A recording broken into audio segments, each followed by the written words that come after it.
పవిత్రమైన కళ్యాణి రాగం లాంటి వార్త తీసుకొచ్చానే. ఎక్కడ? అరే బావగారా, ఎంతసేపు అయింది వచ్చి? ఇదేమిటి ఇక్కడ నిలబడ్డారు? రండి కూర్చుందాం.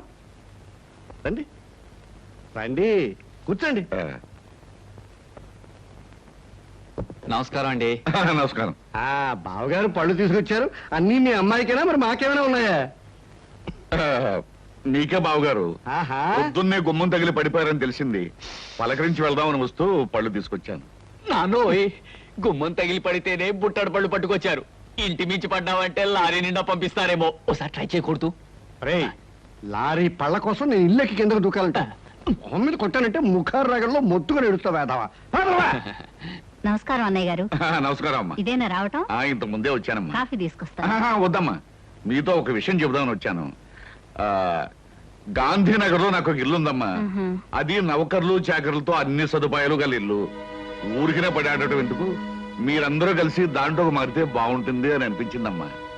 ఏమిటి నౌకర్లు చాకర్లు అన్ని సదుపాయాలు ఉన్న ఇల్లా? ఛాయరాయ కీర్తన లాంటి శుభవార్తని కాస్త ముందెందుకు చెప్పలేదు బావగారు? రేపే ఇంటికి మార్చేద్దాం. అవునా? చక్కగా ఒక గదిలో నువ్వు తలుపులు మూసుకుని సంగీతం పాడుకోవచ్చు. మరో గదిలో గదుల మాట ఎలా ఉన్నా నౌకర్లు సౌకర్యాలు ఉంటే సీతకు నాకు పనులు తప్పుతాయి. తప్పకుండా మారిపోతాం అన్నయ్య గారు. వద్దత్తయ్య గారు, మా నాన్నగారు అభిమానంతో చెప్పొచ్చు కానీ మనం అక్కడికి వెళ్ళడం చిన్నతనం అనుకుంటున్నావు తల్లి. అభ్యాదేం లేదమ్మా. అద్దెళ్లలో దిక్కుమాలు చావు చస్తూ ఆరున్నొక్క రాగంలో ఏడుస్తూ బతికే కన్నా హాయిగా మన ఇంట్లో ఉండడం మంచిదమ్మా. అది కదా మావయ్య గారు, అక్కడికి వెళ్ళడం వల్ల ఒక నష్టం ఉంది. ఏమిటది?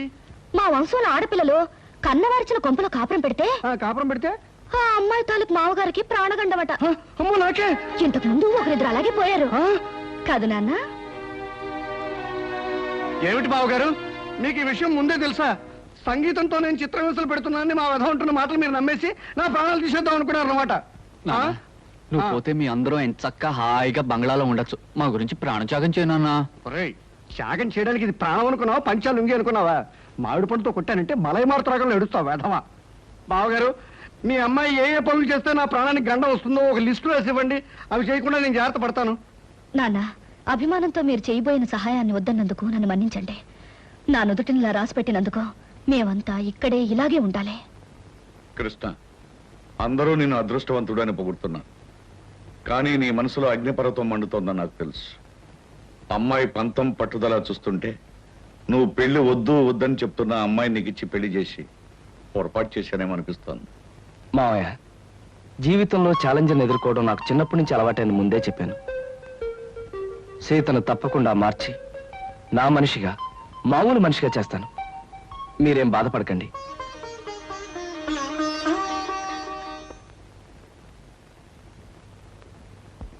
ఏమండి, ఇవాళ మన హౌస్ ఓనర్స్ వెడ్డింగ్ డే అట. సాయంకాలం పార్టీకి పిలిచారు. పెళ్లి రోజులు అనేవి ప్రతి జంటకి వస్తుంటాయి. కాకపోతే కొంతమందికి సంతోషమైన రోజు, మరి కొంతమందికి విచారమైన రోజు. సాయంత్రం పార్టీకి వెళ్ళినప్పుడు వాళ్ళకి బహుమతి ఇవ్వాలి. ఈ 500 తీసుకెళ్ళి ఏదైనా కొనుక్కురండి. ఈ నెల ఇంటి ఖర్చులో ఇదొక ఎక్స్ట్రా అన్నమాట. అయినా ఈ మన్మధరావు వెడ్డింగ్ డే చేసుకోకపోతే దేశానికి ఏమైనా నష్టమా? సవ్యంగా పెళ్లి చేసుకున్న వాళ్ళకి వెడ్డింగ్ డే అనేది ఓ పండుగ లాంటిది. 4 గంటలకల్లా పార్టీకి వెళ్ళాలి. ఏదో ఒకటి తీసుకురండి.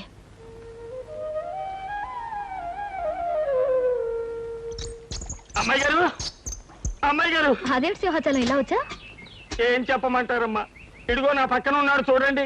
ఈడే మా ఇంట్లో ఉన్నారు మటన్ కొట్టు మస్తాను గారమ్మా.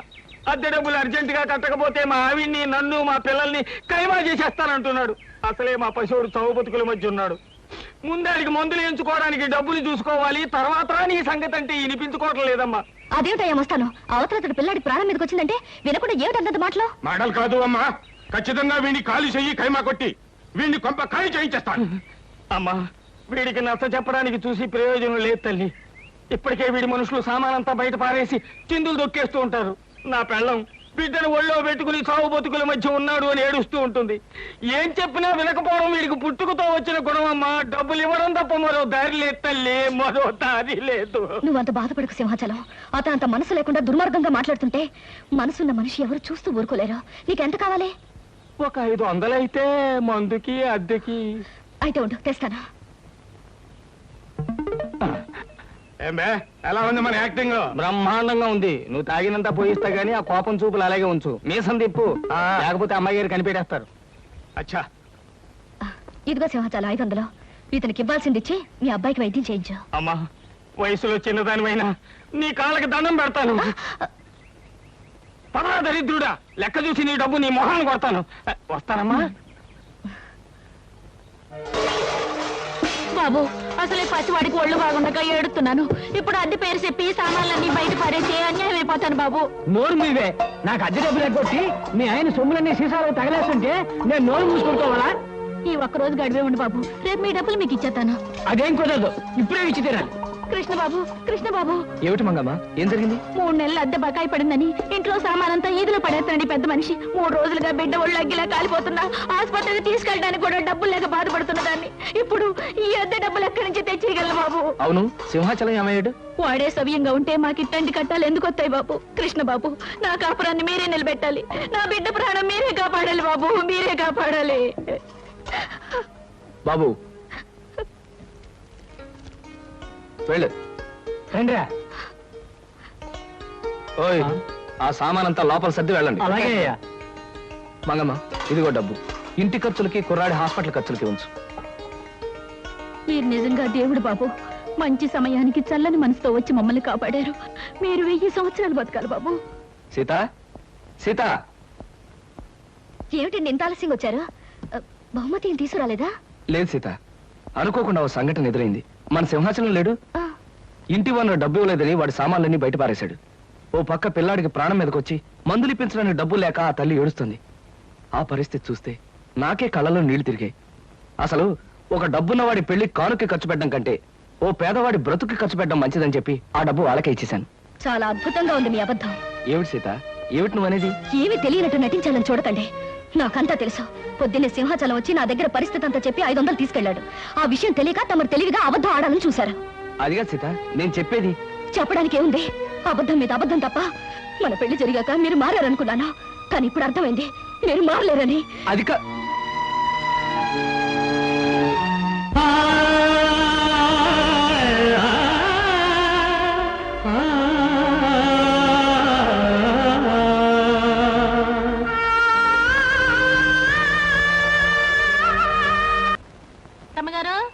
సీతమ్మ గారు, నోకాలమ్మ గుడికి వెళ్ళొచ్చాను. ఇదిగోనమ్మ ప్రసాదం.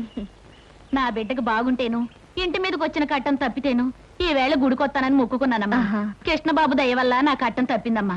అదేమిటి, నిన్న ఉదయం సింహాచలం మా ఇంటికి వచ్చి కష్టం చెప్పుకుంటే 500 నేనిచ్చానే. ఎంత పని చేశారమ్మా? ఆ సన్నాసుడి మాటలు నమ్మి వాడి చేతిలో డబ్బులు పెట్టారా? వాడు వాడి పక్కనున్న ఆ పకీరేదవా మీ దగ్గర నుంచి తెచ్చుకున్న డబ్బుతో రోజంతా తాగుతూనే ఉన్నారమ్మా. అయితే మీకు డబ్బిచ్చి సహాయం చేసింది కృష్ణబాబే అన్నమాట. అవునమ్మా, కృష్ణబాబు 500 ఇచ్చి సహాయం చేయబట్టే కట్టంలోంచి గట్టెక్కానమ్మా నేను. కాస్త సర్ది కూడుంటే పెట్టండి అమ్మా. నిన్నటి నుంచి ఆ దొంగ సచ్చినోడు తాగుడు తప్ప కూడు తినలేదు. అది అట్టుకెళ్ళి అడిగి పెడతానమ్మా. అదేమిటి మంగ, బిడ్డ చావు బతుకుల మధ్య ఉంటే కూడా పట్టించుకున్న ఆ తాగుబోతుకి నువ్వు అన్నం పట్టుకెళ్తానంట? బుద్ధి లేదు? ఎవరు తిండి పెట్టకుండా ఉంటే వాడే మారు దారిలోకి వస్తాడా? అదేం మాటలమ్మా? కట్టుకున్నవాడు ఎలాంటి వాడైనా ఆడదానికి దేవుడమ్మా. వాడు అబద్ధాలు చెప్పాడని, తప్పు చేశాడని వాడి మీద కోపం తెచ్చుకుంటే నేను ఆడదాన్నెట్టగవుతానమ్మా. ఉండు, అన్నం తెస్తాను.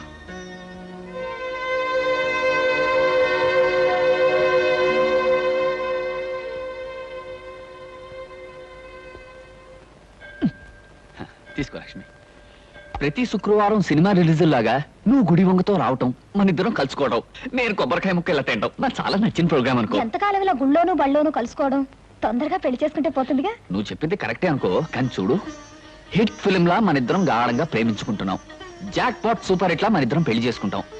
కాకపోతే ఫ్లాప్ సినిమాలా నాకు ఉద్యోగం సద్యోగం లేకుండా పెళ్లి అని నోరెత్తాననుకో, మా అమ్మ, మా నాన్న, మా అన్నయ్య, మా వదిన నలుగురు నా మీద పడి యుద్ధం చేస్తారేమో కాస్త భయంగా ఉంది. నేను ఉద్యోగం చేస్తున్నానుగా బాబ్జీ, నేను సంపాదిస్తాను.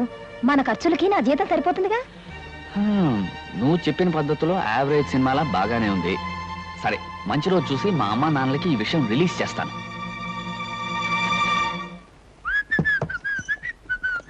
ఏమయ్యా బాబ్జీ, ఇలా రా. ఏంటొద్దునా? కాస్త ఈ కూరలు తరిగి పెట్టు, నాకు వేరే పనుంది. కూరలు తరిగి పెట్టడమా? అవునయ్యా, అవతల నాకు చాలా పనులున్నాయి. నువ్వు ఈ పని చేయి. అది కాదు వదినా, కూర తిని పెట్టమను, తిని పెడతాను. అయినా నేను కూరలు తరగడం ఏంటి? సరే, నువ్వు వెళ్ళి నీ పని చూసుకో, నేను తరిగి పెడతాను. నాకు ఇది అలవాటే.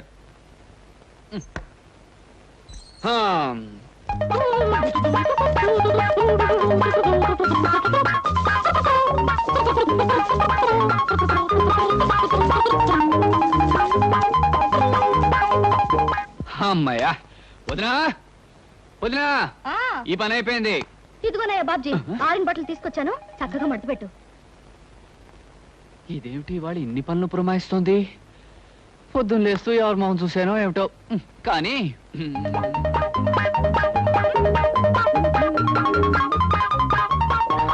వదినా ఇదిగో మడత పెట్టేశాను. అమ్మయ్యా ఉండోయ్యా, 2 బిందెలు నీళ్లు తెచ్చిపెట్టు. అలాగే.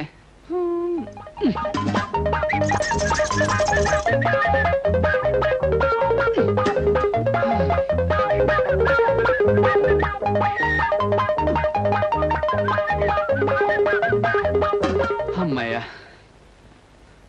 వదినా, అదిగో బిందులతో నీళ్లు పెట్టేశాను. ఇంకేమైనా పని ఉంటే చెప్పు. అయిపోయిందని నీ వెళ్ళడం ఆపి నువ్వు చెప్పడం ఎందుకు? అన్ని పనులు చాలా చక్కగా చేసావు. Very good. నువ్వు ఒక మంచి హౌస్ హస్బెండ్ అవుతావు. హౌస్ హస్బెండా? అదేమిటి? ఇంటి పట్టు నుండి పని చేసుకునే ఇల్లాల్ని హౌస్ వైఫ్ అంటారు. అలాగే ఇంటి దగ్గరుండి పని చేసుకునే మగవాణ్ణి హౌస్ హస్బెండ్ అంటారు. ఏమిటో నువ్వు చెప్పేది నాకేం అర్థం కావట్లేదు. ఇంకా అర్థం కాలేదా? నువ్వు ప్రేమించి పెళ్లాడాలనుకున్న అమ్మాయి ఉద్యోగం చేస్తుంది. నువ్వు ఉద్యోగం సద్యోగం లేకుండా ఊరమ్మటి పడి తిరుగుతున్నావు. రేపు పెళ్ళయ్యాక ఇంటి దగ్గర ఉండి పని చేయొచ్చు. ఎందుకంత పాపం? ఉద్యోగం పురుష లక్షణం అంటారు. ఆ లక్షణాలేని నీలాంటి వాడిని ఏమంటారో నాకు తెలియదు. మగవాడన్నాక కష్టపడి 1 రూపాయన్నా సంపాదించాలయ్యా, లేకపోతే ఆడదానికి లోకు అవుతాడా, గుర్తుంచుకో. చట్నీ కూడా వేయండి. ఒక్క నిమిషం.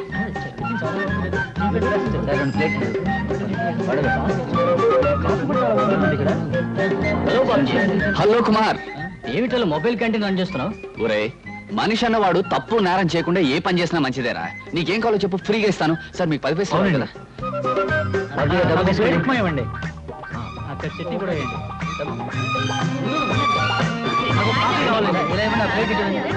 స్ట్రాంగ్ గా ఉండాలి. వదినా వదినా వదినా. ఏమిటయ్యా బాబ్జీ, ఏదో లోకానికి గెలిచిన వీరుల్లో అంత హుషారుగా ఉన్నా? ముందు ఈ స్వీట్స్ తీసుకో వదినా, తీసుకో. తన కాళ్ళ మీద తాను నిలబడి తన కష్టంతో సంపాదించింది రూపాయన మనిషికి ప్రపంచాన్ని గెలిచినంత ఆనందంగా ఉంటుంది వదినా. ఇదిగో మొట్టమొదటిసారిగా నేను సంపాదించిన డబ్బు. నాకెందుకయ్యా, తొలి సంపాదన తల్లికి కానీ తండ్రికి కానీ ఇవ్వాలి. వెళ్ళి. వదినా, మా అమ్మా నాన్న నాకు జన్మనిచ్చుండొచ్చు, కానీ మాటలతో నన్ను మార్చి నాకు బ్రతుకునిచ్చావు. పుట్టడం గొప్ప కాదు, పుట్టినందుకు మనిషి ప్రయోజకుడు కావడం గొప్పనే నా కళ్ళు తెరిపించావు. అందుకే మా అమ్మా నాన్నల కంటే నువ్వే నాకు ఎక్కువ. ప్రతిరోజు దండం పెట్టుకుని పూజించవలసిన దైవం నువ్వే గనక నా మొదటి సంపాదన నీకిస్తున్నా. తీసుకోవద్దునా.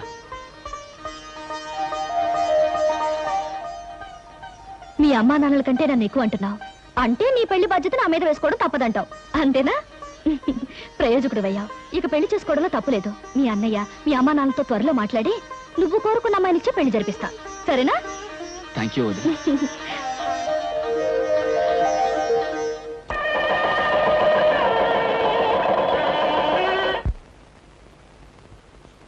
అమ్మా సీత, సీత. ఏమిటి నాన్న ఎలా వచ్చావు? నన్ను చూడాలనా, నా పరిస్థితి చూడాలనా? అబ్బే, ఆ 2 కాదమ్మా, ఈ 2000 నీకు ఇవ్వాలని. ఇది దానం ధర్మం బహుమతి కాదమ్మా, బోనస్. మీ ఆయనకి ఇచ్చే బోనస్ అమ్మా. మా ఆయనకి బోనసా? మీ ఆయనకి మాత్రమే ఇచ్చే బోనస్ కాదమ్మా, ఆఫీసులో ఉన్న స్టాఫ్ 25 మందికి ఇలా 2000 చొప్పున ఇచ్చాను. ఎందుకు ఇస్తున్నానో తెలుసా? బాగా లాభాలు వచ్చాయమ్మా, అందుకే అందరికీ ఇచ్చాను. మీ ఆయనకి కూడా ఇస్తున్నాను, తీసుకోక తప్పదు.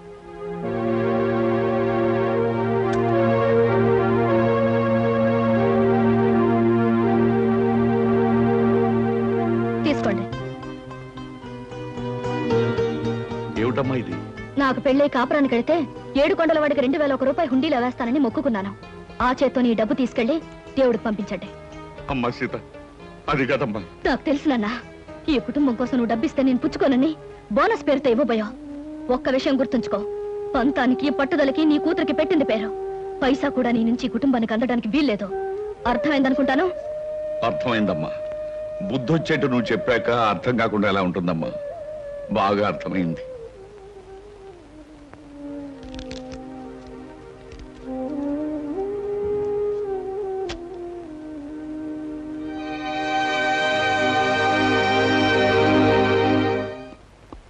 గుడ్ మార్నింగ్ మావయ్య గారు.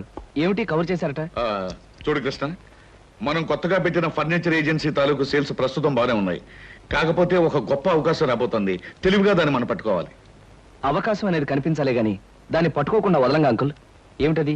గవర్నమెంట్ హై స్కూల్స్ కి చైర్స్ టేబుల్స్ సప్లై చేయడానికి టెండర్స్ పెట్టుకోవడానికి కంపెనీలకు అవకాశం ఇచ్చారు. ఆ టెండర్ మందైతే ఖచ్చితంగా 5 లక్షలు, తప్పితే 10 లక్షలు ఆమొస్తుంది. అయితే తప్పకుండా ఆ టెండర్ మనదయ్యేటట్టు చేద్దాం. కాకపోతే ఈ టెండర్ కోసం చాలా కంపెనీలు ప్రయత్నం చేస్తున్నాయి. వాళ్ళందరికంటే తక్కువ కొటేషన్ తో మనం టెండర్ పెట్టాలి. ఇదిగో నేను అనుకుంటున్న ఫిగర్. Very good uncle. ఈ 10 లక్షల రూపాయల టెండర్ మందే అవుతుంది. ఈ కొటేషన్ నీకు నాకు తప్ప మరెవ్వరికీ తెలియటానికి తెలియదు. ఎవరికైనా తెలిస్తే తక్కువ పెట్టి ఈ టెండర్ కొట్టేయడానికి ప్రయత్నిస్తారు. అందుచేత ఎవ్వరికీ తెలియకూడదు. ఆఖరికి అమ్మాయి సీత కూడా. అలాగే uncle. Hello, Mahalakshmi agencies proprietor Gopalarao speaking. ఏంటి, ధనలక్ష్మి ఏజెన్సీ వాళ్ళు కూడా టెండర్ వదులుతున్నారా? కొటేషన్ ఎంత? బా, నువ్వు చెప్పినట్టు రహస్యం బయటకు పక్కనివ్వలేవయ్యా. ఎంతో చెప్పు, నేను ఎంత కొటేషన్ ప్లేస్ చేయాలో నాకు తెలుస్తుంది. ఎంత? 10 లక్షల. ఆల్ రైట్, మిగతా విషయాలు నేను చూసుకుంటాను.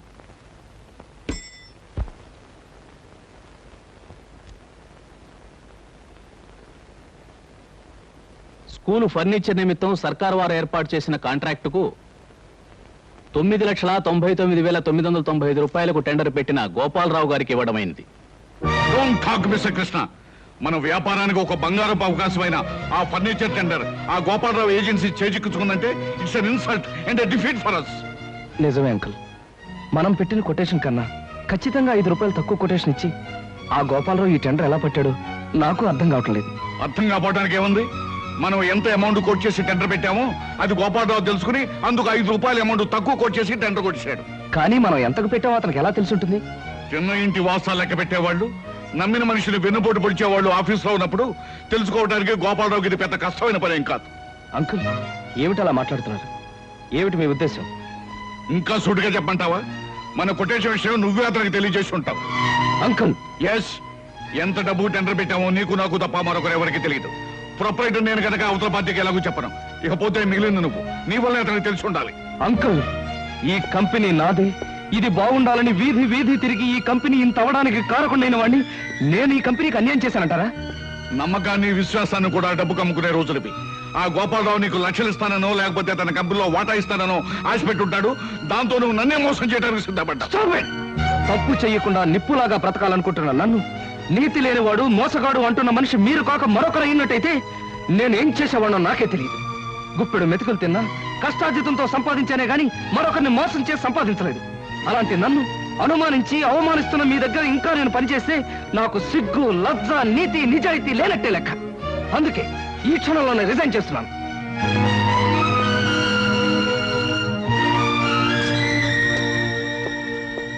ఎంత వయసు వచ్చినా మంచేదో మోసమేదో తెలుసుకోలేని మిమ్మల్ని చూస్తే జాలేస్తుంది. I feel sorry for you.